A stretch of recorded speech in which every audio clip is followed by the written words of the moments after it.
Welcome to Shukla study point. आप सभी का स्वागत है आपके अपने YouTube channel Shukla study point में। मैं शिवम शुक्ला आप सभी दोस्तों का हार्दिक स्वागत करता हूं। आज के वीडियो के माध्यम से हम लोग चर्चा करेंगे human values and environmental studies के बारे में। आपको बता दूं, मानव मूल्य एवं पर्यावरण अध्ययन जो होता है ये को करिकुलर कोर्स होता है, मतलब कि अनिवार्य प्रश्न पत्र होता है, अनिवार्य सहगामी पाठ्यक्रम होता है। आपको बता दूं ये प्रश्न पत्र बीए में के मतलब बीए में भी आता है, बीएससी में भी और बीकॉम में भी, यानी बीए बीएससी बीकॉम तीनों के लिए तो इम्पोर्टेंट होता ही है। इसके साथ ही साथ ये बीएससी एजी बीएससी होम साइंस की दृष्टि से भी बहुत महत्वपूर्ण होता है। और आपको बता दूं कि जब आप एक प्रकार से बीए थर्ड सेमेस्टर में होते हैं तो आपको पढ़ना पड़ता है क्या पढ़ना पड़ता है, human values and environmental studies के बारे में, मानव मूल्य एवं पर्यावरण अध्ययन के बारे में। क्लियर? तो मोस्ट इम्पॉर्टेंट क्वेश्चंस और आंसर्स के बारे में आज की वीडियो के माध्यम से जानेंगे, जो कि एक प्रकार से आपकी परीक्षा में अर्थात 2024 की परीक्षाओं के लिए बहुत ही महत्वपूर्ण होंगे। ठीक है, तो ये मॉडल पेपर है 2024 की परीक्षाओं के लिए। अब आप सभी लोग सेकंड सेमेस्टर की परीक्षा दे करके आ चुके हैं। सेकंड सेमेस्टर में आप लोगों ने जिस तरीके से फर्स्ट एड एंड हेल्थ का पेपर दिया था, फर्स्ट सेमेस्टर में आप लोगों ने जिस प्रकार से फूड न्यूट्रिशन एंड हाइजीन का पेपर दिया था, ठीक इसी प्रकार से थर्ड सेमेस्टर में आपको देना है को करिकुलर कोर्स में human values and environmental studies के बारे में। ठीक है, बीए में है, बीएससी में है, बीकॉम में है, सभी में यही पूछा मतलब यही प्रश्न आते हैं, तो बिल्कुल आपको चिंता करने की कोई आवश्यकता नहीं है। सेमेस्टर तीन यानी कि थर्ड सेमेस्टर की बात हो रही है। तीव्र गति से हम लोग आगे बढ़ने का प्रयास करेंगे। हर एक प्रश्नों को मैं समझते हुए आगे बढ़ूंगा, ऐसा नहीं कि प्रश्नों को आपको समझाऊंगा नहीं, प्रश्नों को आपको समझाते हुए हम लोग आगे बढ़ेंगे और बड़े ही अच्छे तरीके से चीज़ों को जानने का और समझने का प्रयास करेंगे। ठीक है, तो एक बार फटाफट से आप लोग सेशन को लाइक कर दीजिएगा और शेयर कर दीजिएगा अपने सभी दोस्तों के पास, ताकि वो भी एक प्रकार से इस वीडियो से लाभान्वित हो पाए। तो चलिए, पहला प्रश्न आपकी स्क्रीन पर आ चुका है, फटाफट से आप देखेंगे।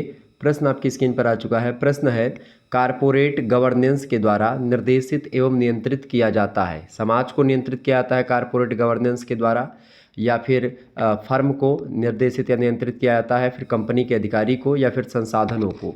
तो इसका करेक्ट आंसर हो जाएगा कारपोरेट गवर्नेंस के द्वारा हम लोग किसको निर्देशित और नियंत्रित करते हैं, तो किसी भी फर्म को नियंत्रित और निर्देशित करते हैं हम कारपोरेट गवर्नेंस के द्वारा। ऑप्शन नंबर इसका बी करेक्ट आंसर होगा।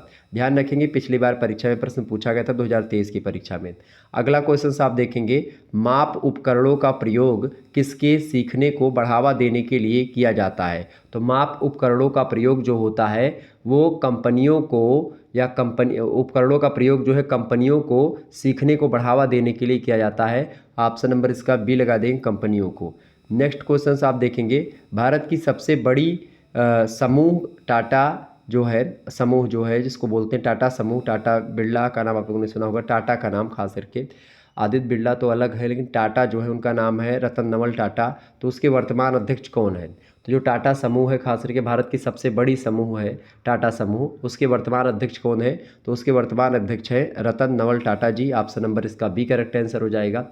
नेक्स्ट क्वेश्चन आप देखिएगा, अगला प्रश्न है, माइक्रोसॉफ्ट के जो है वो है बिल गेट्स। ठीक है, ध्यान रखेंगे।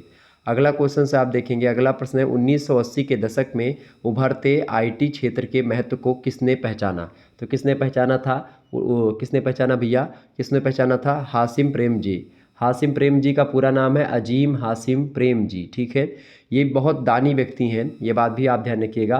प्राथमिक शिक्षा के क्षेत्र में खास करके अजीम प्रेम जी फाउंडेशन जो है काम करता है, और इन्हीं के द्वारा अजीम प्रेम जी फाउंडेशन की स्थापना की गई थी 2001 ईस्वी में। 875 करोड़ रुपए शुरुआत में इन्होंने दान दिया था बच्चों के लिए, और फिर बाद में 280 करोड़ रुपए दान किया। मतलब कि दानी व्यक्ति हैं, ठीक है, परोपकारी व्यक्ति हैं, भारतीय व्यापार टाइकून भी हैं, निवेशक भी हैं ये।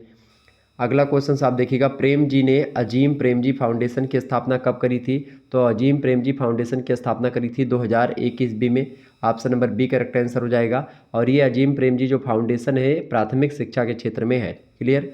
अगला क्वेश्चन आप देखेंगे, रतन टाटा को इम्प्रेस मिल कब सौंपी गई?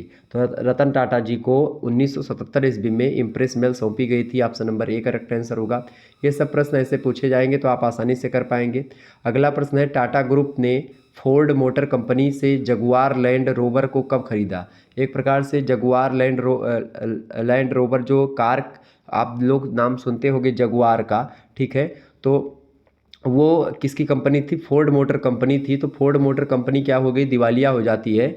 और ऐसी स्थिति में टाटा ग्रुप के जो फाउंडर हैं उन्होंने क्या किया था? उन्होंने 26 मार्च को 2008 ईस्वी में फोर्ड मोटर कंपनी जो दिवालिया होने के कगार पर थी उसको एक प्रकार से खरीदा और उसको एक प्रकार से एक फेमस या प्रसिद्ध के रूप मतलब उसको प्रसिद्धि दी, उसको एक प्रकार से आगे बढ़ाया किसने? टाटा ग्रुप ने। ऑप्शन नंबर इसका सी करेक्ट आंसर हो जाएगा। नेक्स्ट क्वेश्चन आप देखेंगे, अजीम हाशिम प्रेमजी कौन है? तो भारतीय व्यापार टाइकून है, बिल्कुल ठीक है। निवेशक भी हैं ये अच्छे खासे, परोपकारी व्यक्ति भी है। ऑप्शन नंबर लगा देंगे डी, ऑप्शन उपयुक्त सभी हैं। तो इसका करेक्ट आंसर क्या लगेगा? डी ऑप्शन उपयुक्त सभी। नेक्स्ट क्वेश्चन से ये प्रश्न भी आपसे पूछा गया था, जो परोपकारी और भारतीय व्यापार टाइकून वाला मैंने आपको बताया है, 2023-22 दोनों में पूछा गया। ठीक है, अगला प्रश्न है, अजीम प्रेमजी फाउंडेशन किस क्षेत्र में काम करता है? तो अजीम प्रेमजी जो फाउंडेशन है वो प्राथमिक शिक्षा के क्षेत्र में काम करता है। ऑप्शन नंबर इसका आ करेक्ट आंसर हो जाएगा। नेक्स्ट क्वेश्चन आप देखिएगा, बहुत ही अच्छे तरीके से हम लोग समझ रहे हैं और आपके समझ में सारी बातें आ भी रही होंगी। ठीक है, ये बात ध्यान रखिएगा। तो ये सब एक प्रकार से भारतीय व्यापारिक दृष्टि से महत्वपूर्ण है और ये प्रश्न पूछा जाता है जब मानव मूल्य और पर्यावरण अध्ययन की आप बात करते हैं अनिवार्य प्रश्न पत्र में, तो ऐसे प्रश्न आपसे पूछता है। आपसे अगर पूछे कि गेट्स का खास ध्यान कंपनी मतलब किसकी देखरेख में रहा है, तो प्रोग्रामिंग भाषा में खास ध्यान कंपनी की देखरेख में रहा है, ये बात ध्यान रखिएगा। अच्छा, एक प्रश्न आपसे ये पूछता है कि गेट्स और मनदीप वर्मा की देखरेख में माइक्रोसॉफ्ट कंपनी का पुनर्गठन कब हुआ था? तो उसका पुनर्गठन हुआ था माइक्रोसॉफ्ट कंपनी का 25 जून 1981 ईस्वी को, ये बात ध्यान रखिएगा। अच्छा, आपसे पूछे माइक्रोसॉफ्ट के चेयरमैन कौन है, तो आप बताओगे कि बिल गेट्स जो हैं वो माइक्रोसॉफ्ट के चेयरमैन हैं और बिल गेट्स ने जनवरी 2000 ईस्वी में माइक्रोसॉफ्ट के मुख्य कार्यकारी अधिकारी का पद जो है छोड़ दिया था। ये बात भी ध्यान रखेंगे, प्रश्न आपसे पूछा जाता है। ये भी प्रश्न आपसे बनता है कि माइक्रोसॉफ्ट जो है मिट्स से कब स्वतंत्र हुआ था? तो मिट्स से 1976 ईस्वी में स्वतंत्र हुआ था माइक्रोसॉफ्ट। ठीक है, ये बात ध्यान रखिए। कौन है फाउंडर माइक्रोसॉफ्ट के? बिल गेट्स हैं। नेक्स्ट क्वेश्चन आपकी स्क्रीन पर आ चुका है, नैतिकता एक गत्यात्मक विचार है, मतलब एक लगातार नैतिकता एक प्रकार से गत्यात्मक मतलब हमेशा विकास होता है उसमें, और नैतिकता हमेशा एक प्रकार से उसमें विकसित होने की चीज़ है। तो नैतिकता एक गत्यात्मक है, एक डायनामिक विचार है, एक डायनामिक थॉट होता है नैतिकता। ठीक है, तो morality is a dynamic thought. इसका आशय क्या है? इसका आशय है पारदर्शिता व कुशलता, बिल्कुल ठीक बात है। शुद्धता और निरपेक्षता, सत्यता व कर्तव्य पारायणता, ये सब एक प्रकार से नैतिकता से ही रिलेटेड है। Option number D correct answer हो जाएगा। अगला प्रश्न है, भारत में रिश्वत अधिनियम कब पारित हुआ? तो भारत में रिश्वत अधिनियम पारित हुआ था 8 अप्रैल 2010 को। ध्यान रखेंगे कब पारित हुआ था भाई रिश्वत अधिनियम भारत में? 8 अप्रैल 2010 को। 2023 में ये प्रश्न पूछा गया पिछले वर्ष। आप सभी लोग इस प्रश्न को एकदम से रट लीजिएगा, आपकी 12वीं परीक्षा में आपके आएगा। अगला क्वेश्चन आप देखेंगे, भारत के रिश्वत अधिनियम का उल्लंघन करने पर क्या दंड प्रावधान है? आपको बता दूं, बहुत सारे लोग ये सोच रहे होंगे कि भाई कैसे प्रश्न आते हैं और किस तरीके से पूछा जाता है। तो ऑब्जेक्टिव प्रश्न ही आते हैं और ऐसे ही प्रश्न आएंगे तो आप आसानी से कर पाएंगे। ठीक है, जैसे आपने फर्स्ट सेमेस्टर में दिया है फूड एंड न्यूट्रिशन का, सेकंड सेमेस्टर में आप लोगों ने दिया है फर्स्ट एड एंड हेल्थ का, ठीक उसी प्रकार से प्रश्न है, भारत के रिश्वत अधिनियम का उल्लंघन करने पर क्या दंड का प्रावधान है? तो क्या दंड का प्रावधान है भाई? अगर आप क्या कर देते हैं, भारत के रिश्वत अधिनियम का उल्लंघन करते हैं तो आपको 10 साल की कैद भी हो सकती है, असीमित जुर्माना भी आप पर लगाया जा सकता है, सार्वजनिक अनुबंधों पर रोक भी लगाई जा सकती है। ऑप्शन नंबर डी लगा देंगे, उपयुक्त सभी चीज़ें की जा सकती हैं। नेक्स्ट क्वेश्चन आप देखेंगे, अधिकतर लेखक तथा विचारकों का क्या मानना है कि मानदंडों और मूल्यों का प्रयोग किसके अध्ययन में किया जाता है? तो मानदंडों और मूल्यों का प्रयोग किसके अध्ययन में किया जाता है भैया? तो अध्ययन में किया जाता है व्यक्तिगत जीवन के विश्लेषण में भी और सामाजिक जीवन के विश्लेषण में भी। मानदंड और मूल्य जो होते, चाहे सामाजिक मानदंडों की बात करें चाहे सामाजिक मूल्यों की बात करी जाए, इसका अध्ययन किया जाता है। ऑप्शन नंबर सी लगा देंगे, आ और बा दोनों करेक्ट आंसर होगा। नेक्स्ट क्वेश्चन आप देखिएगा, अगला प्रश्न आपकी स्क्रीन पर आ चुका है, नीति शास्त्र बौद्धिक समीक्षा के क्षेत्र के रूप में किससे संबंधित है? नैतिक दर्शन से, वर्णनात्मक नीति शास्त्र से, या मूल्य सिद्धांत से, या फिर इन सभी से? तो नीति शास्त्र बौद्धिक समीक्षा के क्षेत्र में अगर देखें तो वर्णनात्मक नीति शास्त्र से भी रिलेटेड है, नैतिक दर्शन से भी रिलेटेड है और मूल्य सिद्धांत से भी संबंधित है। ऑप्शन नंबर डी लगा देंगे, उपयुक्त सभी। नेक्स्ट क्वेश्चन आप देखेंगे, अगला प्रश्न है, किन अवधारणाओं को, फटाफट से आप लोग करेक्ट आंसर बताने का प्रयास करें। सभी लोग कमेंट सेक्शन में बातचीत बिल्कुल नहीं करेंगे, आप लोग उत्तर देने का प्रयास करें, फटाफट से उत्तर दें। अगला प्रश्न है, किन अवधारणाओं को परिभाषित करके नीति शास्त्र मानवीय नैतिकता के प्रश्नों को सुलझाने की कोशिश करता है? पता है फटाफट से, किन अवधारणाओं को परिभाषित करके नीति शास्त्र मानवीय नैतिकता के प्रश्नों को सुलझाने की कोशिश करता है? तो अच्छा और बुरा की अवधारणाओं को परिभाषित करके, सही और गलत की अवधारणाओं को परिभाषित करके, न्याय और जुर्म की अवधारणाओं को परिभाषित करके नीति शास्त्र जो होता है वो मानवीय नैतिकता के प्रश्नों को सुलझाने की कोशिश करता है। ऑप्शन नंबर डी लगा देंगे, उपर्युक्त सभी। नेक्स्ट क्वेश्चन आप देखेंगे, अगला प्रश्न है मनुष्य के व्यवहार का अध्ययन एवं व्याख्या किसके आधार पर की जाती है। तो मनुष्य के व्यवहार का अध्ययन और व्याख्या जो की जाती है वो मानव व्यवहार की प्रकृति के आधार पर भी की जाती है, व्यापारों की विभिन्न जो है तरीके के आधार पर भी की जाती है, और कर्मों के विभिन्न तरीकों के आधार पर की जाती है। ऑप्शन नंबर डी लगा देंगे, उपयुक्त सभी तरीकों के आधार पर मनुष्य के व्यवहार का अध्ययन और व्याख्या की जाती है। नेक्स्ट क्वेश्चन आप देखेंगे, आधार शास्त्र किस प्रकार का विज्ञान है। तो आधार शास्त्र जो है वो नियामक विज्ञान भी है और आदर्श उन्मेषी विज्ञान भी है। ठीक है, ऑप्शन नंबर सी लगा देंगे, आ और बा दोनों करेक्ट आंसर हो जाएगा, A and B correct answer हो जाएंगे। नेक्स्ट क्वेश्चन आप देखेंगे, अगला प्रश्न आपकी स्क्रीन पर आ चुका है, फटाफट से आप लोग देखने का प्रयास करेंगे और वीडियो को शेयर भी कर दीजिएगा। प्रश्न आपकी स्क्रीन पर आ चुका है, एक बार सभी लोग वीडियो को लाइक और शेयर करेंगे।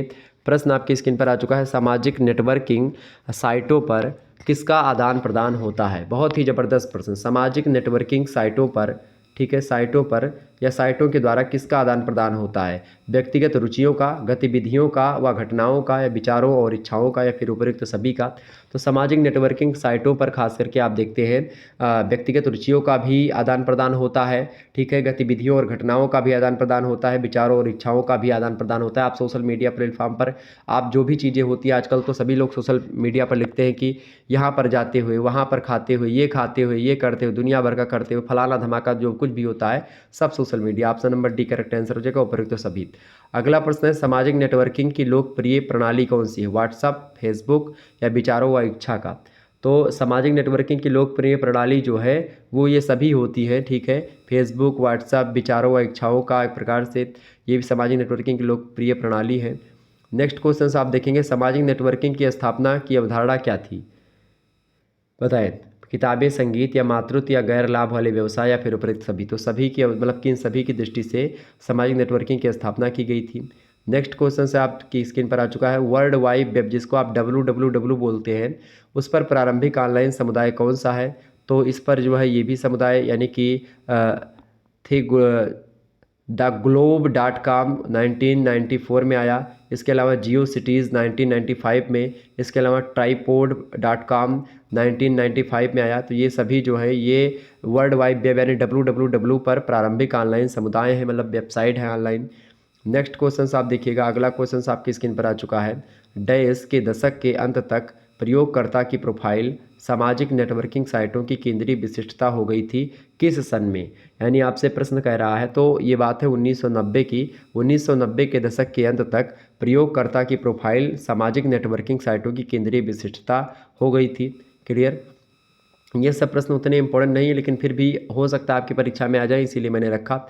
अगला प्रश्न है, अधिकांश सामाजिक नेटवर्किंग सेवाएं डैश पर आधारित होती हैं, वेब पर, नाम पर, स्तर पर, या फिर उपरोक्त में से किसी पर भी नहीं।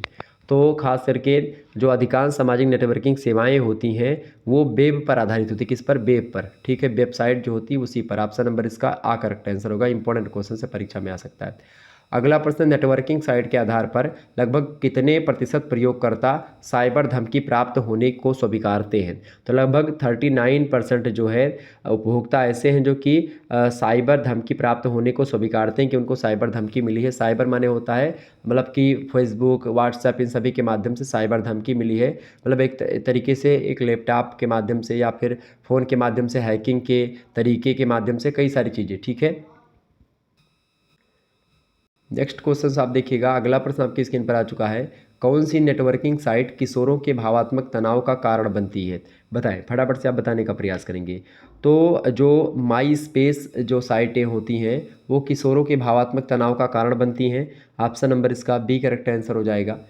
नेक्स्ट क्वेश्चन आप देखिएगा, बाकी तो व्हाट्सएप, फेसबुक, ट्विटर ये सब चलाते हैं, इसका कोई वो नहीं है। अगला प्रश्न आपकी स्क्रीन पर आ चुका है, उदारीकरण की प्रक्रिया के अंतर्गत कौन अपना हस्तक्षेप कम कर देती है, कंपनी या फर्म या सरकार या प्रबंधक। बताएं, या फिर उपयुक्त सभी। करेक्ट आंसर इसका क्या हो जाएगा, सभी लोग बताने का प्रयास करेंगे।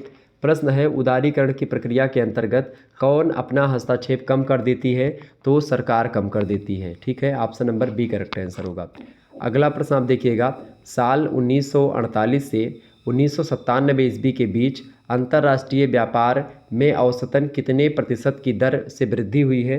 तो 1948 से 1997 के बीच अंतर्राष्ट्रीय व्यापार में लगभग 6% की दर से वृद्धि हुई है। Option number B correct answer हो जाएगा।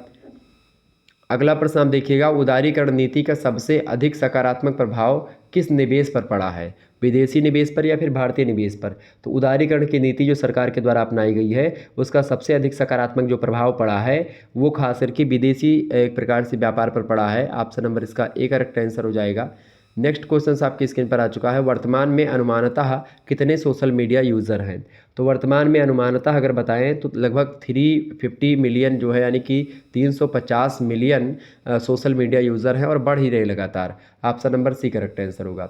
अगला क्वेश्चन आप देखिएगा, उपभोक्ताओं की आवश्यकता के अनुसार अच्छी किस्म के खाद्य पदार्थ उपलब्ध करने की प्रक्रिया कहलाती है? बताएं, फटाफट से बताएं। उपभोक्ताओं के अनुसार या आवश्यकता के अनुसार अच्छी किस्म के खाद्य पदार्थ उपलब्ध करने की जो प्रक्रिया होती है उसको बोलते हैं मानकीकरण। क्या बोलते हैं? मानकीकरण। ऑप्शन नंबर इसका सा करेक्ट आंसर होगा। अगला प्रश्न है, डैश दुनिया के सामाजिक और आर्थिक विकास में सर्वोपरि महत्वपूर्ण क्षेत्रों में से है? स्वास्थ्य, गुणवत्ता, योग्यता या मूल्यांकन? तो जो स्वास्थ्य होता है, स्वास्थ्य ये क्या है? दुनिया के सामाजिक और आर्थिक विकास में सर्वोपरि महत्वपूर्ण क्षेत्र में से एक है स्वास्थ्य। ठीक है। नेक्स्ट क्वेश्चन आप देखेंगे, व्यवसाय में वर्तमान युग में डैश ही प्रधान होता है? पैसा, ग्राहक, स्थान या संसाधन? तो वर्तमान या व्यवसाय में खास करके वर्तमान युग में ग्राहक प्रधान होता है, ग्राहक को भगवान का दर्जा दिया जाता है। ऑप्शन नंबर इसका बी करेक्ट आंसर होगा। नेक्स्ट क्वेश्चन आप देखेंगे, अगला प्रश्न है, किस उद्योग को आर्थिक विकास की प्रक्रिया में एक प्रमुख उद्योग के रूप में देखा जाता है? फटाफट से आप लोग बताने का प्रयास करेंगे। तो किस उद्योग को आर्थिक विकास की प्रक्रिया में एक प्रमुख उद्योग के रूप में देखा जाता है? तो दवा को। ऑप्शन नंबर इसका ए करेक्ट आंसर हो जाएगा, दवा। नेक्स्ट क्वेश्चन आप देखिएगा, अगला प्रश्न बड़े ही इंपॉर्टेंट क्वेश्चन है, आप सभी लोग फटाफट से वीडियो को और सेशन को शेयर करते रहिएगा सभी दोस्तों के पास अपने। अगला प्रश्न आपकी स्क्रीन पर आ चुका है, देखेंगे सभी लोग। प्रश्न है, किसके कारण युवाओं का आत्मविश्वास डोलने लगता है? किसके कारण से डोलने लगता है? अनुभव की कमी के कारण। बिल्कुल ठीक बात है, अनुभव की कमी अगर होती है युवाओं में तो उनका विश्वास जो होता है वो डोलने लगता है। चुनौतियों के कारण, कभी कभी ऐसी चुनौतियां भी आती हैं जिससे एक प्रकार से बच्चे डर जाते हैं और जो युवा होते हैं हमारे वो पीछे हट जाते हैं। चुनौतियों का सामना करने में उन पे सामर्थ्य अगर है तो करते हैं, अगर नहीं तो पीछे हट जाते हैं। बढ़ती अपेक्षाओं के कारण, चूँकि आजकल के वर्तमान युवाओं की बहुत सारी अपेक्षाएँ हैं, बहुत सारी आवश्यकताएँ हैं, तो उसके कारण से भी एक प्रकार से आत्मसम्मान जो है युवाओं का डोलने लगता है। ऑप्शन नंबर डी लगा दीजिएगा, उपयुक्त सभी। नेक्स्ट क्वेश्चन आप देखेंगे, अगला प्रश्न है, किस युवाओं के लिए कैरियर बिल्डिंग एंड मैनेजमेंट का ग्रंथ माना जा रहा है? गीता को, रामायण को, मतलब किस ग्रंथ को युवाओं के लिए कैरियर बिल्डिंग एंड मैनेजमेंट का ग्रंथ माना जा रहा है? तो श्रीमद् भगवत गीता को ही माना जा रहा है। विवेक बिंद्रा से लेकर के दुनिया के बड़े बड़े मोटिवेशनल स्पीकर जो है भगवत गीता का सहारा लेकर के मोटिवेट करते हैं लोगों को। Option number A correct answer हो जाएगा। अगला क्वेश्चन आप देखेंगे, कार्य आरंभ करने पर प्रारंभ में क्या होना स्वाभाविक है? गलती भी होगी। अगर आप कोई कार्य शुरुआत करेंगे, पहले काम करना है तो आपसे गलती ज़रूर होगी, आपसे विलम्ब भी होगा। पहला मतलब जब आप शुरुआत में काम करेंगे तो हो सकता है आप 1 घंटे में जो काम एक प्रकार से करेंगे वो आप अगर लगातार 25-30 दिन तक वो काम करते रहें तो आप हो सकता है वही 1 घंटे वाला काम अब जो है 20-25 दिन के बाद में आप उसी को आधे घंटे में करना प्रारंभ कर दें। तो इस प्रकार से विलम्ब भी होगी, हानि भी होती है। आप शुरुआत में काम करते कोई दिक्कत हो जाती कभी कभी तो हानि का सामना भी करना पड़ता है। अर्थात कार्य आरंभ करने पर प्रारंभ में हमको गलती, विलम्ब और हानि होना स्वाभाविक सी बात होती है। ऑप्शन नंबर डी लगा देंगे, उपयुक्त तो सभी चीज़ें। नेक्स्ट क्वेश्चन आप देखिएगा, किस श्लोक में कृष्ण जो है कायरता और दुर्बलता का त्याग करो कह करके अपनी सामर्थ्य के प्रति आत्मविश्वास जगाते हैं? किस श्लोक की बात की जा रही है यहाँ पर? तो श्लोक नंबर है 2 और 3। ऑप्शन नंबर अध्याय 2 श्लोक 3। ऑप्शन नंबर इसका बी करेक्ट आंसर हो जाएगा। नेक्स्ट क्वेश्चन आप देखिएगा, अच्छा गीता का ज्ञान जो है भगवान श्री कृष्ण ने किसको दिया था? अर्जुन को दिया था, गा करके सुनाया था, इसीलिए इसको गीता का ज्ञान कहा जाता है, फिर गीता कहा जाता है। ठीक है, गीता मतलब कि गायन करके उन्होंने कहा था, गा करके उन्होंने बताया था, इसीलिए कहा जाता है। ठीक है, ये बात ध्यान रखिएगा। अगला प्रश्न आपकी स्क्रीन पर आ चुका है, जीवन में हर्ष शोक से परे रहकर लाभ हानि के प्रति निरंतर तटस्थ भाव रखकर डैश का सूत्र उपयोगी है? बताएं। करेक्ट आंसर इसका क्या हो जाएगा? सभी लोग बताने का प्रयास करेंगे।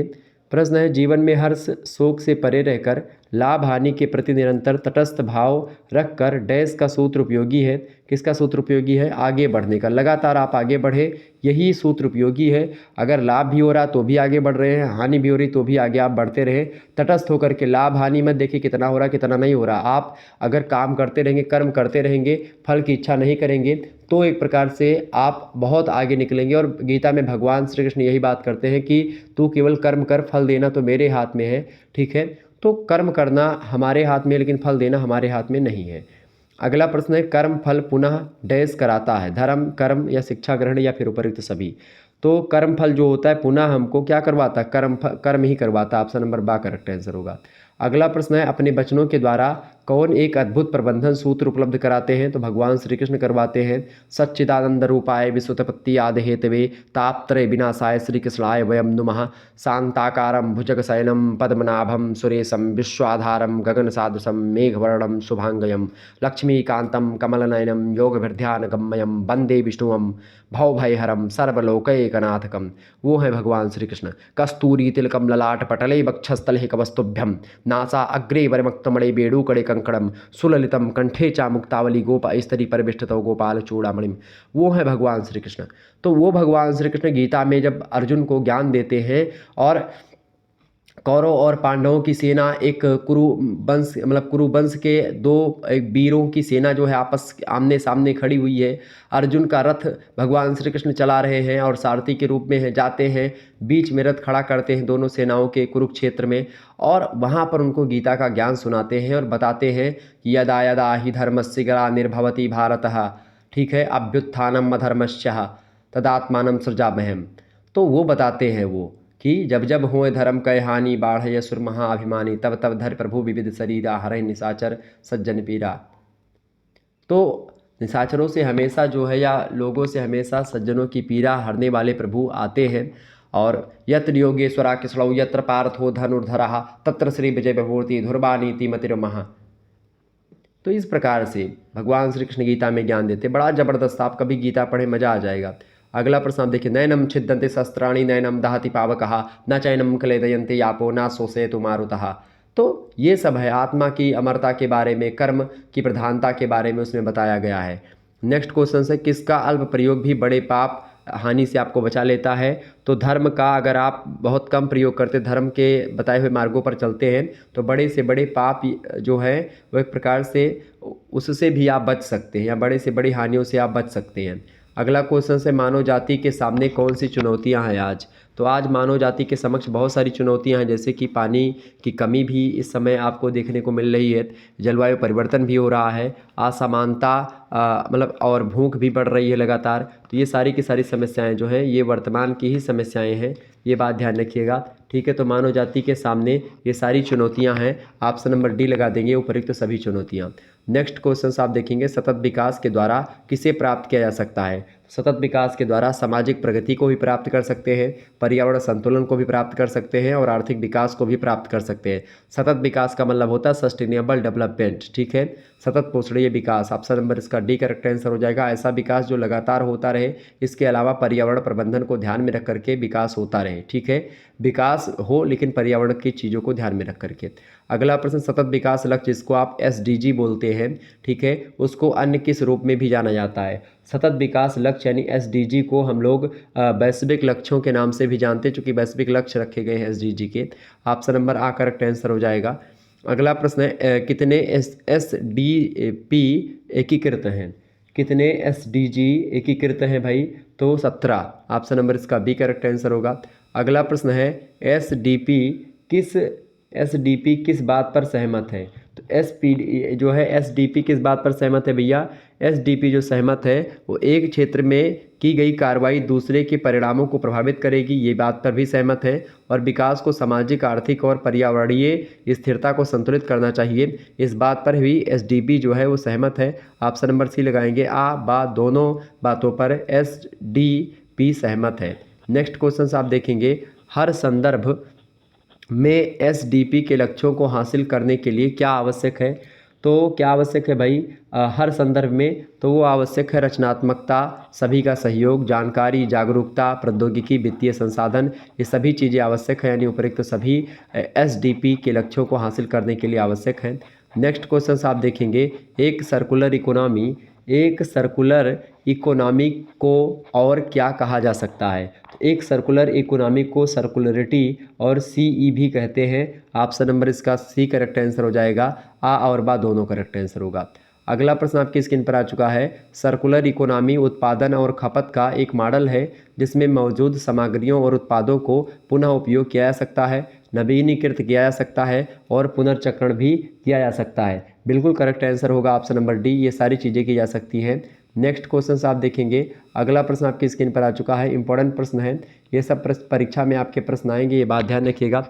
प्रश्न क्या है? प्रश्न है कि 2 मार्च 2022 के कितने देशों ने या 2 मार्च 2022 में कितने देशों ने प्लास्टिक प्रदूषण को समाप्त करने के लिए बाध्यकारी समझौता किया है? तो कितने देशों ने किया भैया? 175 देशों ने किया है, 175 देशों ने किया है signature. Option number B correct answer हो जाएगा।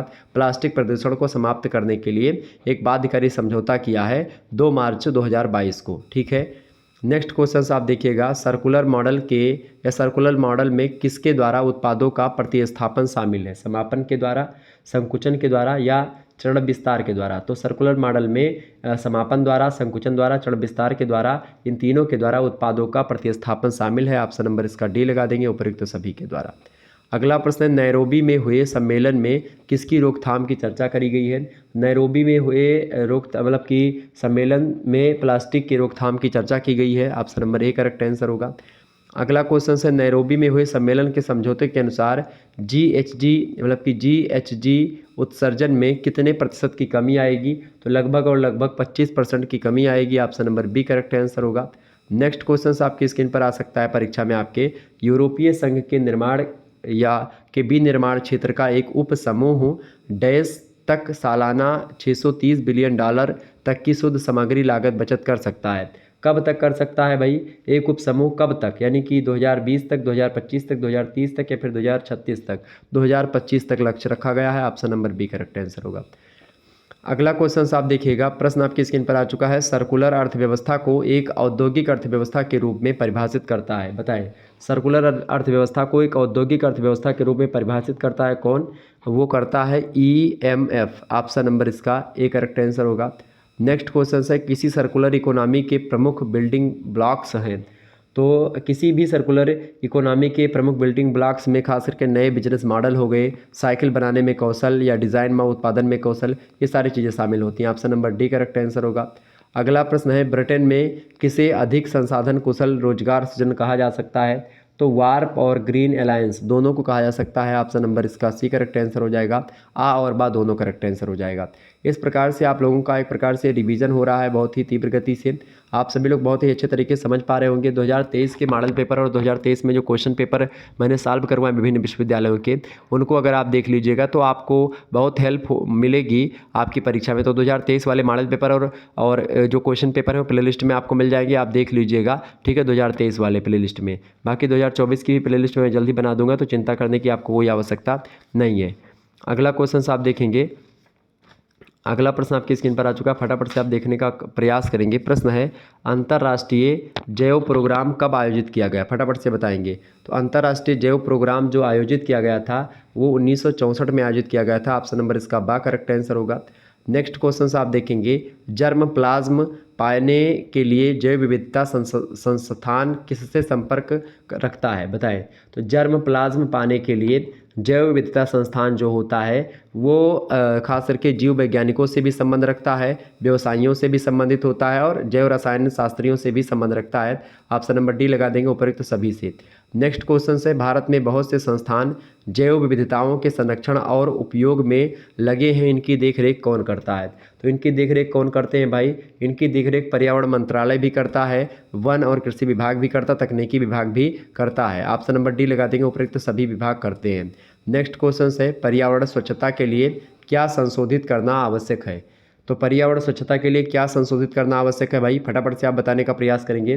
पर्यावरण स्वच्छता के लिए क्या संशोधित करना आवश्यक है? तो पर्यावरण स्वच्छता के लिए जो है जीवन शैली को संशोधित करना आवश्यक है, रहन सहन को संशोधित करना यानी बदलना आवश्यक है, आदतों को भी बदलना आवश्यक है। अगर आपकी गलत आदतें हैं तो उसको आप बदल सकते हैं। ऑप्शन नंबर डी लगा देंगे, उपयुक्त तो सभी करेक्ट आंसर हो जाएगा।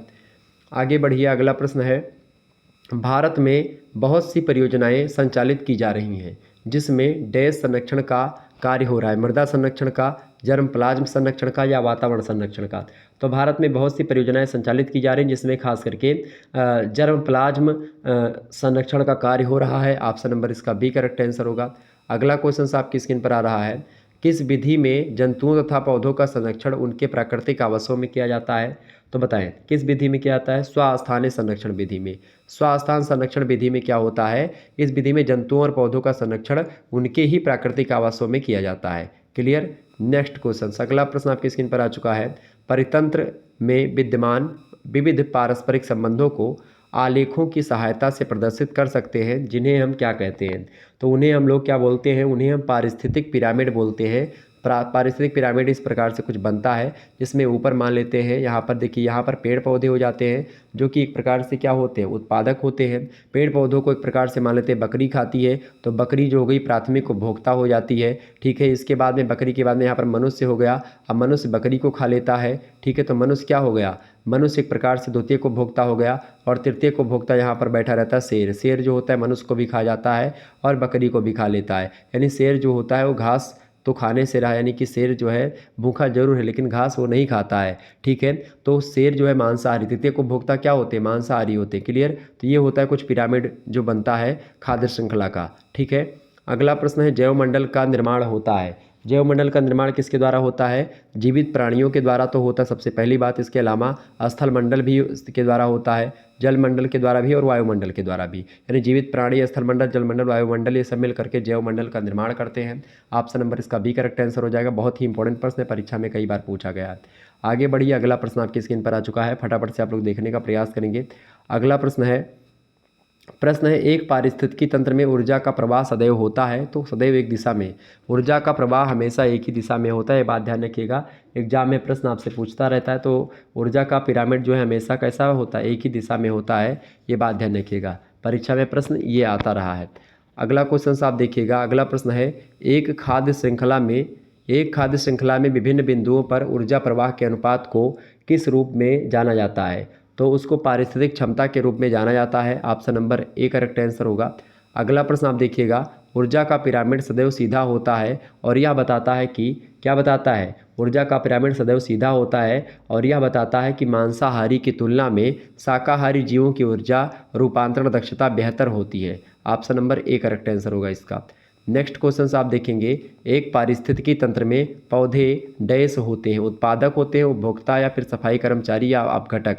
देखिए अपघटक नहीं होते पौधे, ना तो सफाई कर्मचारी होते हैं, ना तो उपभोक्ता होते हैं पौधे। क्योंकि पौधे जो होते हैं वो अपना भोजन स्वयं बनाते हैं, प्रकाश संश्लेषण के द्वारा बनाते हैं, इसलिए वो उत्पादक होते हैं। क्लियर। ऑप्शन नंबर इसका प्रोड्यूसर्स होते हैं। Option number A correct answer हो जाएगा। ओके, नेक्स्ट क्वेश्चन आपके स्क्रीन पर आ चुका है, यदि हम पृथ्वी पर विद्यमान सभी पारिस्थितिकी तंत्र को मिला दें तो इसे हम क्या बोलेंगे? तो पृथ्वी पर विद्यमान सभी पारिस्थितिकी तंत्र को अगर मिला देंगे तो उसको बोलते हैं जीवमंडल। ऑप्शन नंबर बोलेंगे सी, ऑप्शन करेक्ट आंसर हो जाएगा। अगला क्वेश्चन आपकी स्क्रीन पर आ चुका है, पारिस्थितिकी तंत्र में द्वितीयक उपभोक्ता होते हैं। द्वितीयक उपभोक्ता पौधे हैं या पौधे, तो देखिए पौधे जो है उत्पादक है, मतलब ठीक है, तो ये होंगे नहीं। ठीक है, प्राथमिक उपभोक्ता कौन होता है? प्राथमिक उपभोक्ता शाकाहारी होते हैं। अब द्वितीयक उपभोक्ता पूछा गया तो आपसे द्वितीयक उपभोक्ता जो होते हैं वो सर्वाहारी होते हैं। द्वितीयक उपभोक्ता में आपके मनुष्य वगैरह भी आ जाते हैं, तो करेक्ट आंसर क्या हो जाएगा आपका? द्वितीयक उपभोक्ता सर्वाहारी, मांसाहारी और शाकाहारी दोनों भी हो सकते हैं। चूँकि मान लेते हैं अगर इसमें दो चीज़ें होती है, सर्वाहारी भी हो सकते हैं और मांसाहारी भी हो सकते हैं, तो सर्वाहारी ज़्यादा बेटर लग रहा है। ऑप्शन नंबर डी लगा दीजिएगा। अगला प्रश्न है, पारिस्थितिकी तंत्र को आवश्यकता नहीं है। बताएं, पारिस्थितिकी तंत्र को आवश्यकता नहीं है सौर ऊर्जा की, बाह्य सामग्री की, रसायन ऊर्जा की या फिर खाद्य ऊर्जा को। तो पारिस्थितिकी तंत्र को आवश्यकता किसकी नहीं है? सौर ऊर्जा की आवश्यकता नहीं है। बाकी ऑप्शन नंबर इसका ए करेक्ट आंसर होगा। नेक्स्ट क्वेश्चन है, पारिस्थितिकी तंत्र में द्वितीयक उपभोक्ता डैश होते हैं। तो पारिस्थितिकी तंत्र में द्वितीयक उपभोक्ता जो होते हैं वो कौन होते हैं? वो एक प्रकार से पौधे होते। पौधे देखिए उत्पादक होते तो वो होगा नहीं। क्लियर, तो ये तो होगा नहीं आपका। अब बच कौन रहा है आपका, देखिए पारिस्थितिक तंत्र में द्वितीयक उपभोक्ता जो होते हैं वो कैसे होते हैं, वो होते हैं आपके सर्वाहारी होते हैं या फिर कैसे होते हैं बताएं। द्वितीयक उपभोक्ता अभी हम लोगों ने चर्चा करा है सर्वाहारी होते हैं। अब यहाँ पर सर्वाहारी दिया नहीं तो बिल्ली परिवार भी एक प्रकार से हो सकता है, क्योंकि बिल्ली देखिए जो चूहे होते हैं वो क्या खाते हैं, चूहे एक प्रकार से गेहूँ वगैरह वो खा लेते मान लेते हैं, या तो चूहों को कौन खाता है, चूहों को बिल्ली खा लेती है, ठीक है। तो बिल्ली जो होती है वो सर्वाहारी में भी आती है, बिल्ली रोटी भी खा लेती है, बिल्ली दूध दही भी खा लेती है, और बिल्ली एक प्रकार से चूहे को यानी मांस भी खा लेती है, तो सर्वाहारी में आती है। तो बिल्ली परिवार भी आप लगा सकते हैं, इसमें कोई दो राय नहीं है, ठीक है। तो सर्वाहारी अगर होता ज़्यादा बेटर होता। अच्छा मांसाहारी भी होता है, और मांसाहारी इस दृष्टि से होता है चूँकि कभी कभी क्या होता है कि मान लेते हैं मनुष्य को मांसाहारी, चूँकि मनुष्य लोग चूँकि सर्वाहारी है तो इसीलिए सर्वाहारी ज़्यादा बेटर है। क्लियर, आगे देखिए अगला क्वेश्चन आपकी स्क्रीन पर आ चुका है, ठीक है। अगला प्रश्न आपकी स्क्रीन पर आ चुका है, फटाफट से आप देखने का प्रयास करेंगे। संभावित रूप से किन पदार्थों का उचित तरीके से निपटान होना चाहिए बताएं। तो किन पदार्थों का उचित तरीके से निपटान होना चाहिए, सेल का या फिर बैटरी का या कीटनाशक कंटेनर का। तो तीनों का होना चाहिए अच्छे तरीके से, इनका एक प्रकार से संभावित रूप से इन पदार्थों का उचित तरीके से निपटान होना चाहिए, ताकि इनसे प्रदूषण बहुत फैलता है। Option number D correct answer होगा।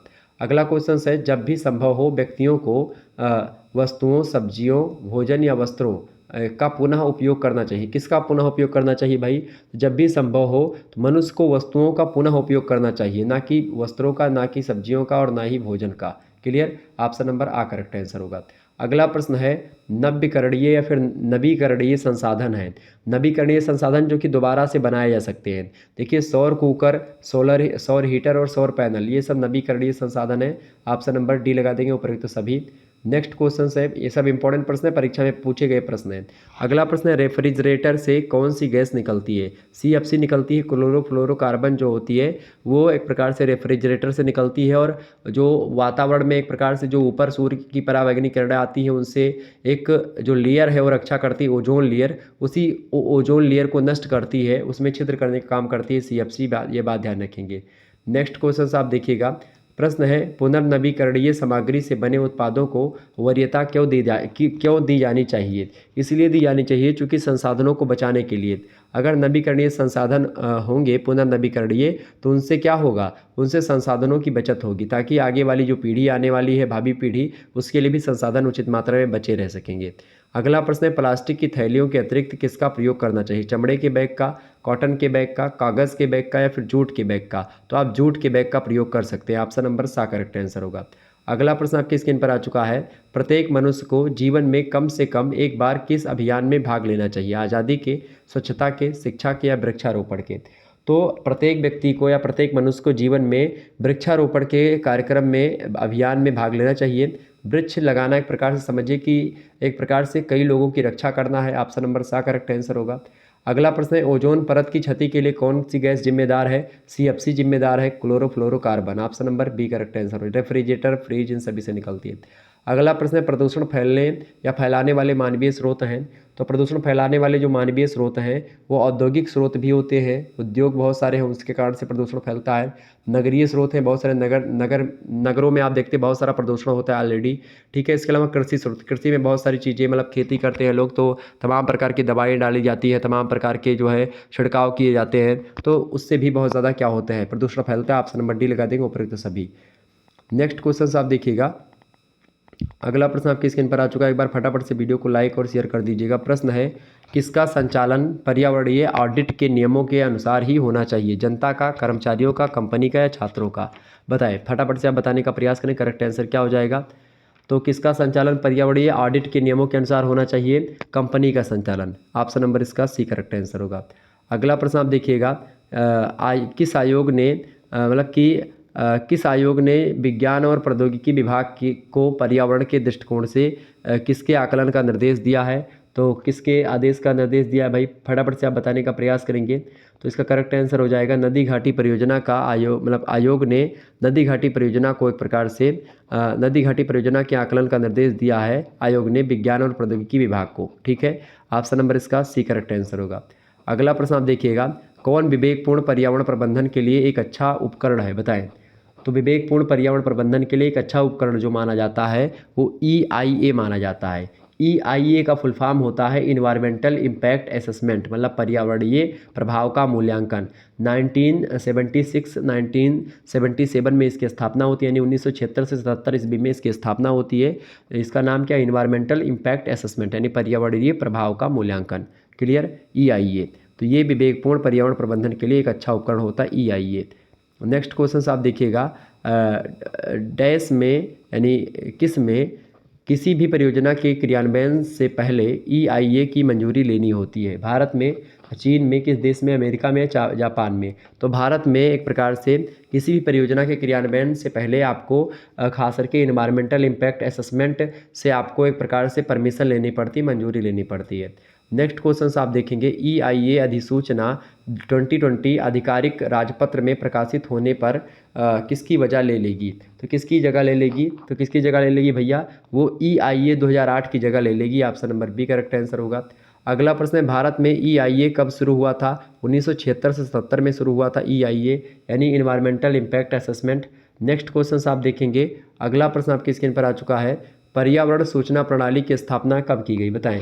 पर्यावरण सूचना प्रणाली की स्थापना जो की गई थी वो 1982 में की गई थी, 1982 में की गई थी, दिसंबर के महीने में। अच्छा, इसको एक शॉर्ट फॉर्म में भी बोलते हैं ENVIS, ठीक है, ये इसका शॉर्ट फॉर्म है पर्यावरण सूचना प्रणाली का, ध्यान रखेंगे। अगला प्रश्न आप देखिएगा, एनबिस का मुख्यालय, मैंने आपको बताया था ना एनबिस, तो एनबिस यही है, ENVIS, एनबिस बोलते हैं इसको शॉर्ट फॉर्म में। तो एनबिस का मुख्यालय जो है वो मतलब एनबिस का जो मुख्य उद्देश्य है वो क्या है? एनबिस का उद्देश्य पर्यावरण सूचना को एकत्रित करना, सूचना को इकट्ठा करना यानी संग्रहित करना और परितंत्र का आकलन करना उसके बाद में। ऑप्शन नंबर डी लगा देंगे, उपयुक्त सभी उद्देश्य है एनबिस के, ठीक है, यानी कि पर्यावरण सूचना प्रणाली के। अगला प्रश्न है, आजकल किस प्रदेश के प्राकृतिक व्यवहार से सभी मतलब कि क्या हैं आतंकित हैं? तो किससे? बेमौसम बरसात भी से उससे लोग आतंकित हैं, परेशान हैं। अचानक आंधी तूफान आ जाता है, कभी कभी भूकंप भी आ जाते हैं, बाढ़ की संभावना भी बढ़ती जा रही है। ऑप्शन नंबर डी उपयुक्त सभी से लोग जो है आतंकित हैं। नेक्स्ट क्वेश्चन से आप देखेंगे, प्राकृतिक आपदा का कारण कौन है? तो कौन है भाई? मनुष्य ही प्राकृतिक आपदा का कारण है, ये बात ध्यान रखिएगा। Option number B correct answer होगा। नेक्स्ट क्वेश्चन आप देखेंगे, अगला क्वेश्चन आपकी स्क्रीन पर आ चुका है। प्रश्न है, पर्यावरण संरक्षण से संबंधित एक अंतर्राष्ट्रीय गैर सरकारी संगठन कौन सा है? तो WWF जो है, यानी कि वर्ल्ड वाइड फंड, ये जो है पर्यावरण संरक्षण से संबंधित एक अंतर्राष्ट्रीय गैर सरकारी संगठन है, ये बात ध्यान रखिए। क्या? पर्यावरण संरक्षण से संबंधित एक अंतर्राष्ट्रीय गैर सरकारी संगठन है WWF। इसकी स्थापना हुई थी 1961 ईस्वी में, ध्यान रखेंगे इस बात को। नेक्स्ट क्वेश्चन है आपकी स्क्रीन पर, ए ऑप्शन इसका करेक्ट आंसर होगा। अगला प्रश्न, WWF के लिए फंड कहाँ से मिलता है? तो इसके लिए फंड यूनाइटेड स्टेट से भी मिलता है, यानी अमेरिका से भी, यूनाइटेड किंगडम से मिलता है, ब्रिटेन, इंग्लैंड, इन सभी से मिलता है। इसके अलावा नीदरलैंड से भी मिलता है। ऑप्शन नंबर डी लगा देंगे, उपयुक्त सभी से मिलता है। नेक्स्ट क्वेश्चन आप देखेंगे, WWF का लक्ष्य क्या है? इसका फुल फॉर्म क्या होता है? वर्ल्ड वाइड वेब, ठीक है, ध्यान रखेंगे, world wide fund, world wide fund. Clear? तो WWF का लक्ष्य क्या है? पर्यावरण को नष्ट होने से रोकना और पर्यावरण का प्रतिकार करना। आपसे क्या होगा इनमें से बताएं? तो पर्यावरण का प्रतिकार करना या पर्यावरण को नष्ट होने से रोकना, दोनों होगा। ऑप्शन नंबर आ बी दोनों करेक्ट आंसर होंगे। अगला क्वेश्चन है, विश्व का सबसे पुराना एवं सबसे बड़ा वैश्विक पर्यावरण नेटवर्क कौन सा है? तो विश्व का सबसे पुराना एवं सबसे बड़ा वैश्विक पर्यावरण नेटवर्क जो है वो है IUCN। ऑप्शन नंबर इसका ए करेक्ट आंसर होगा। नेक्स्ट क्वेश्चन है, WWF का मुख्यालय कहाँ पर स्थित है? तो इसका मुख्यालय जो है वैसे तो स्विट्जरलैंड में स्थित है, लेकिन अलग अलग देशों में भी है, तो इसमें टोरंटो जो है उसमें भी इसका मुख्यालय एक स्थित है, ठीक है। नेक्स्ट क्वेश्चन देखिए, बाकी स्विट्जरलैंड में स्थित है। अगला प्रश्न, WWF संगठन ने अपने कार्यालय कहाँ खोल लिए थे? बताएं। WWF संगठन ने अपने कार्यालय कहाँ खोल लिए? ऑस्ट्रेलिया, अमेरिका, ब्राज़ील, ये सभी जगहों पर है, यानी कि पूरे विश्व में है। ऑप्शन नंबर डी लगा देंगे, करेक्ट आंसर हो जाएगा पूरे विश्व में। अगला प्रश्न, WWF की प्रारंभिक गतिविधियों का प्रारंभिक केंद्र था विलुप्त प्राय प्रजातियों की सुरक्षा, बिल्कुल करेक्ट आंसर हो जाएगा। यही WWF का प्रारंभिक गतिविधियों का जो प्रारंभिक केंद्र था वो था विलुप्त प्राय प्रजातियां हैं उनकी सुरक्षा करना। नेक्स्ट क्वेश्चन आ गया NGT, ठीक है। NGT का फुल फॉर्म क्या होता है भाई? सभी लोग बताने का प्रयास करेंगे। NGT का फुल फॉर्म होता है नेशनल ग्रीन ट्रिब्यूनल। इसकी स्थापना हुई थी 18 अक्टूबर 2010 को। मुख्यालय इसका नई दिल्ली। वर्तमान अध्यक्ष हैं इसके जस्टिस प्रकाश श्रीवास्तव। भारत में इसकी स्थापना हुई थी। क्लियर? ये भारतीय नेशनल की बात हो रही है, ठीक है। तो यही भारत की। नेशनल ग्रीन ट्रिब्यूनल की स्थापना का मुख्य उद्देश्य क्या था, यानी एनजीटी का? इसका मुख्य उद्देश्य था पर्यावरण संबंधी मुद्दों का तेजी से निपटारा करना। ऑप्शन नंबर इसका ए करेक्ट आंसर हो जाएगा, आ ऑप्शन। अगला क्वेश्चन आप देखिएगा, एनजीटी के अध्यक्ष की नियुक्ति किसके परामर्श से होती है भारत के? तो भारत के मुख्य न्यायाधीश के द्वारा इसकी नियुक्ति होती है। ऑप्शन नंबर सा करेक्ट आंसर हो जाएगा। और पूर्व न्यायाधीश एक प्रकार से इसके अध्यक्ष है इस समय, ठीक है। अगला प्रश्न आपकी स्क्रीन पर आ चुका है, फटाफट से आप लोग देखने का प्रयास करेंगे। अगला प्रश्न आपकी स्क्रीन पर आ चुका है, सभी लोग देखेंगे और वीडियो को लाइक और शेयर भी करते रहिएगा। देखिए प्रश्न आपकी स्क्रीन पर आ चुका है, फटाफट से आप देखिएगा। प्रश्न आपकी स्क्रीन पर आ चुका है। प्रश्न क्या है, अधिक वित्तीय संसाधन उपलब्ध होने पर WWF ने अन्य विज्ञान अन्य किन क्षेत्रों में भी व्यर्थ किया है? कि एक प्रकार बताएं, अधिक वित्तीय संसाधन उपलब्ध होने पर WWF ने अन्य किन क्षेत्रों में भी एक प्रकार से चीज़ें करी है, कि व्यय किया है, ठीक है। प्रदूषण, संसाधनों का उचित प्रयोग और बर्बादी में होने वाली खपत में कमी। ऑप्शन नंबर डी लगा देंगे उपरोक्त सभी में। नेक्स्ट क्वेश्चन आप देखेंगे, एनजीटी की स्थापना के साथ कि डैश एक विशेष पर्यावरणीय न्यायाधिकरण स्थापित करने वाला देश बन गया है। तो बताएं प्रश्न क्या है, एनजीटी की स्थापना के साथ खास करके भारत जो है वो एक विशेष पर्यावरण न्यायाधिकरण स्थापित करने वाला देश बन गया है। ऑप्शन नंबर आ करेक्ट आंसर होगा। अगला प्रश्न है, world wide fund for nature का नाम बदल करके वर्ल्ड फंड फॉर नेचर कब कर दिया गया? तो ये किया गया था 1986 में, 1986 में किया गया था। Option number B correct answer हो जाएगा। स्विट्जरलैंड में इसका मुख्यालय स्थित है और विश्व वन्य जीव कोष एक प्रकार से कहा जाता है इसको हिंदी में। नेक्स्ट क्वेश्चन आप देखिएगा, राष्ट्रीय हरित अधिकरण जो है इसकी स्थापना कब की गई? तो राष्ट्रीय हरित अधिकरण की स्थापना, जिसको आप बोलते हैं एनजीटी, ठीक है, नेशनल ग्रीन ट्रिब्यूनल, इसी को बोलते हैं हिंदी में राष्ट्रीय हरित अधिकरण। इसकी स्थापना जो हुई थी 18 अक्टूबर 2010 को हुई थी, नई दिल्ली में स्थापना हुई थी। ऑप्शन नंबर सा करेक्ट आंसर हो जाएगा। और इसके वर्तमान में अध्यक्ष हैं जस्टिस प्रकाश श्रीवास्तव। नेक्स्ट क्वेश्चन आप देखेंगे, अगला प्रश्न है, पर्यावरण संबंधी मुद्दों को सुलझाने के लिए एनजीटी किस प्रकार काम करने वाला तंत्र है? तो ये एनजीटी जो होता है ये औपचारिक संगठन है, एक प्रकार से औपचारिक तंत्र है। ऑप्शन नंबर आ करेक्ट आंसर होगा। अगला प्रश्न आप देखिएगा, एनजीटी के एनजीटी के अधिकार क्षेत्र से बाहर रखा गया है। तो एनजीटी के अधिकार क्षेत्र से किसको बाहर रखा गया भैया? तो वन्य जीव संरक्षण अधिनियम 1972 से बाहर रखा गया है और अनुसूचित जनजाति और अन्य पारंपरिक वन निवासी अधिनियम 2006 से भी इसको बाहर रखा गया। ऑप्शन नंबर इसका सा करेक्ट आंसर हो जाएगा, आ और बा दोनों करेक्ट आंसर। नेक्स्ट क्वेश्चन आप देखेंगे, अगला प्रश्न आपकी परीक्षा की दृष्टि से बहुत महत्वपूर्ण है। अगला प्रश्न है, किस एजेंसी में जिन उपकरणों का प्रयोग किया जाता है उनसे सही जांच नहीं हो पाती है? बताएं, वायु प्रदूषण, खाद्य निरीक्षण, यातायात प्रबंधन या फिर उपयुक्त सभी? तो करेक्ट आंसर इसका क्या हो जाएगा, सभी लोग बताने का प्रयास करेंगे। इसका करेक्ट आंसर हो जाएगा ऑप्शन नंबर ए, वायु प्रदूषण। तो वायु प्रदूषण जो है इसका करेक्ट आंसर होगा। नेक्स्ट क्वेश्चन आप देखेंगे, सीपीसीबी द्वारा कितनी गैसों और प्रदूषकों को हानिकारक बताया गया है? तो सीपीसीबी के द्वारा लगभग 12 गैसों को एक प्रकार से प्रदूषक और हानिकारक की श्रेणी में रखा गया है। Option number A correct answer हो जाएगा इसका। आगे बढ़ते हैं और भी चीज़ों को जानने का प्रयास करते हैं। अगला प्रश्न आपकी स्क्रीन पर आ चुका भाई, फटाफट से आप देखने का प्रयास करेंगे। अगला प्रश्न है, PM 2.5 के संबंध में किस वर्ष मानक प्रस्तुत किए गए हैं? तो किस वर्ष मानक प्रस्तुत किए गए भैया? 2009 में किए गए। Option number B correct answer होगा। अगला प्रश्न आपकी स्क्रीन पर आ चुका है, फटाफट से आप लोग देखने का प्रयास करेंगे। एक बार वीडियो को शेयर भी कर दीजिएगा और लाइक कर दीजिएगा। ओके, चलिए ये लास्ट स्लाइड है, तीव्र गति से आगे बढ़ेंगे तो मुश्किल से 3-4 मिनट में ये भी खत्म हो जाएगा। प्रश्न है आपका, CPCD ने किस आधार पर आपने आदेश किए हैं? अच्छा, CPCD का मतलब क्या होता है? सी मतलब होता है सेंट्रल, पी माने होता है पोल्यूशन, ठीक है, और सी माने होता है कंट्रोल और डी माने होता है बोर्ड, ठीक है। यहाँ पर बी कर दीजिए, CPCB, ठीक है, CPCB, यहाँ पर डी गलत लिखा हुआ है, CPCB कर लीजिएगा, ठीक है, CPCD, CPCB, क्लियर, यहाँ पर नीचे लिखा हुआ क्लियर है वो।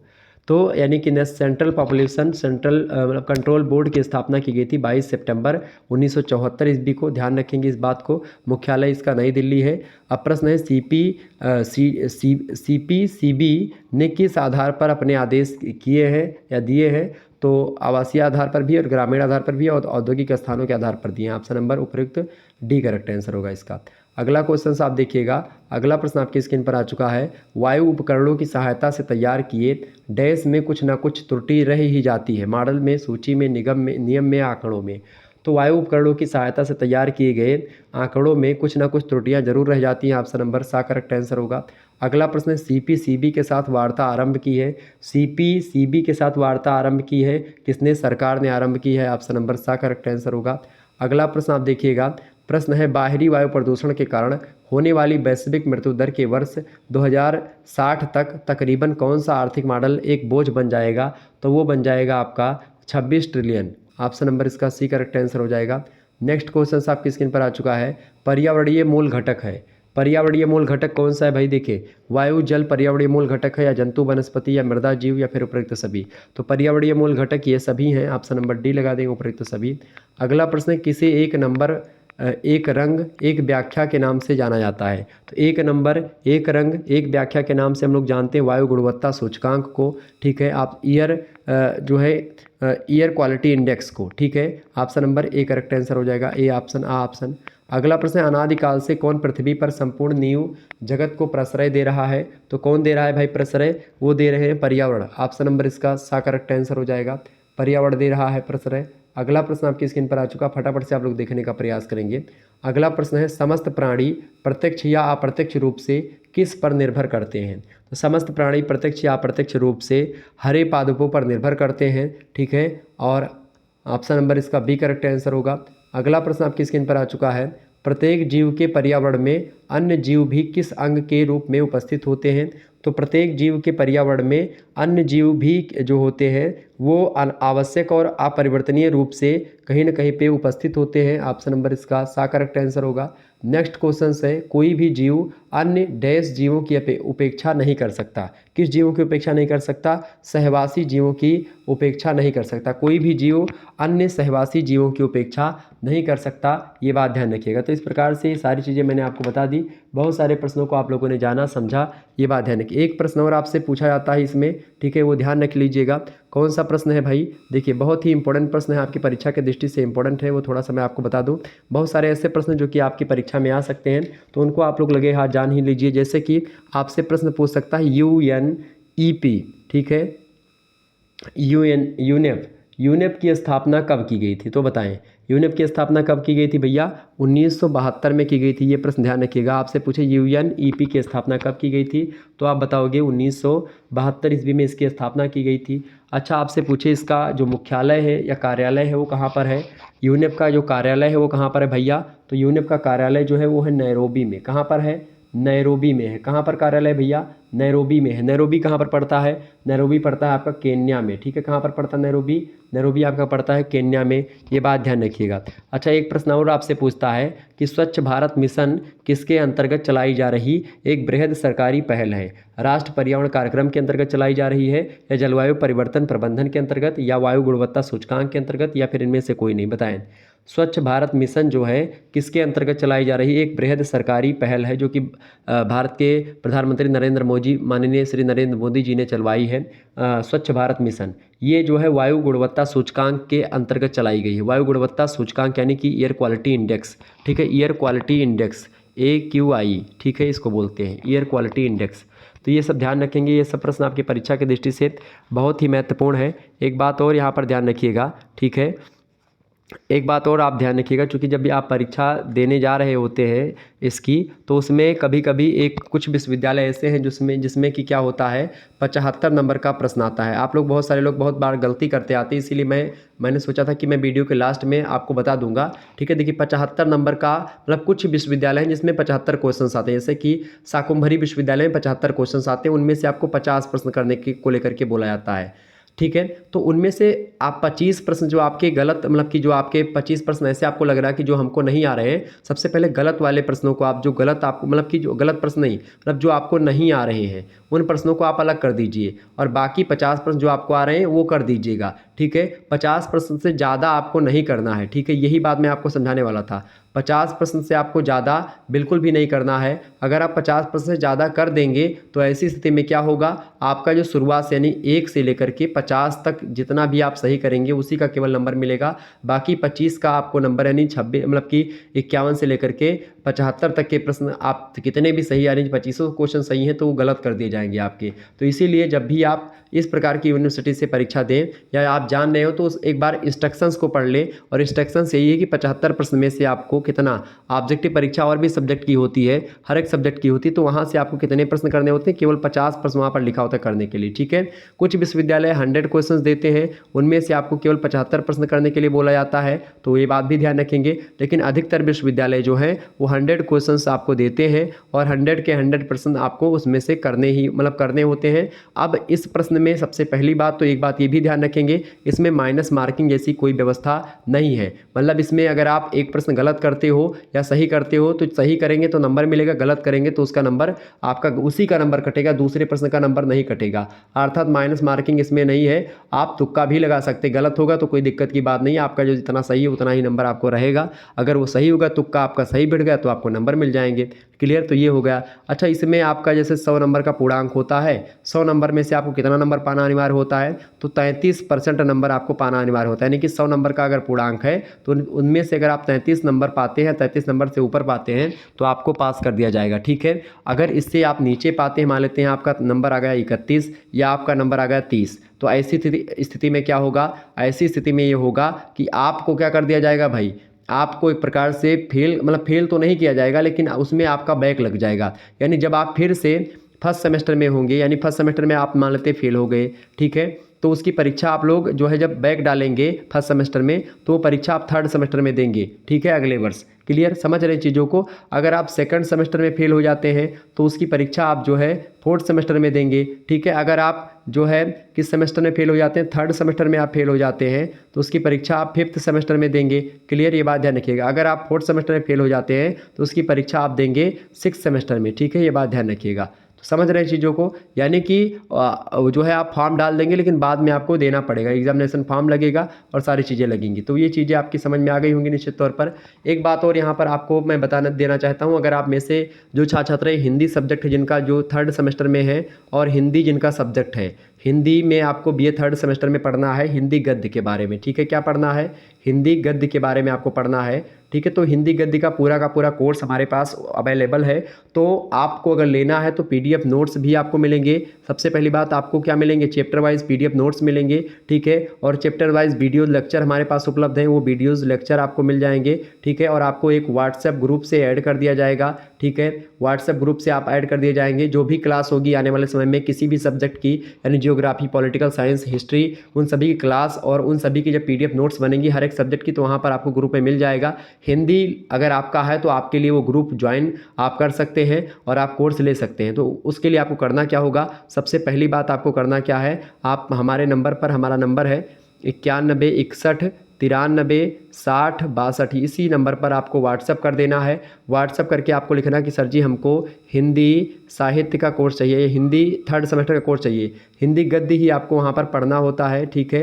हिंदी गद्य आप किसी भी विश्वविद्यालय से हैं, आपको हिंदी गद्य पढ़ना होता है बीए थर्ड सेमेस्टर में। हिंदी गद्य का संपूर्ण कोर्स हमारे पास उपलब्ध है। उसमें आपको लिखित टाइप का मॉडल पेपर, ऑब्जेक्टिव टाइप का मॉडल पेपर, विभिन्न विश्वविद्यालयों के क्वेश्चन पेपर, उन सभी की वीडियोज़ भी आपको मिल जाएगी। और उनके जो है एक प्रकार से और भी, जैसे कि मानव मूल्य पर्यावरण अध्ययन का जो एक प्रकार से पीडीएफ है, जैसे आज का जो ये पीडीएफ है वो भी आपको उसी ग्रुप में मिल जाएगा, ठीक है। परीक्षा के अंत समय में और जो भी तैयारी होगी उसके पीडीएफ नोट्स और ग्रुप में आपको जोड़ दिया जाएगा, ठीक है। तो आपके लिए ये सारी सुविधाएं कर दी गई हैं और आप लोगों के कहने पर इस कोर्स को लॉन्च किया गया है। मात्र और मात्र 100 रुपये इसकी प्राइस रखी गई, बहुत ही न्यूनतम प्राइस है, मात्र 100 रुपये इसकी प्राइस रखी गई। आपको व्हाट्सएप पर एसएमएस करना है और जैसे ही आप व्हाट्सएप पर एसएमएस करेंगे सर जी हमको हिंदी साहित्य बीए थर्ड सेमेस्टर का कोर्स चाहिए, तुरंत आपके पास एक स्कैनर में सेंड करूंगा और उसी पर आपको मात्र और मात्र 100 रुपीज़ सेंड करके आपको, मतलब उस पर सेंड कर देने हैं। यूपीआई माध्यम का, गूगल पे, फोन पे अगर आप चलाते हैं तो आप सेंड कर देंगे, अगर आप नहीं चलाते तो आप किसी दूसरे से भी सेंड करवा सकते हैं, ये बात ध्यान रखिएगा।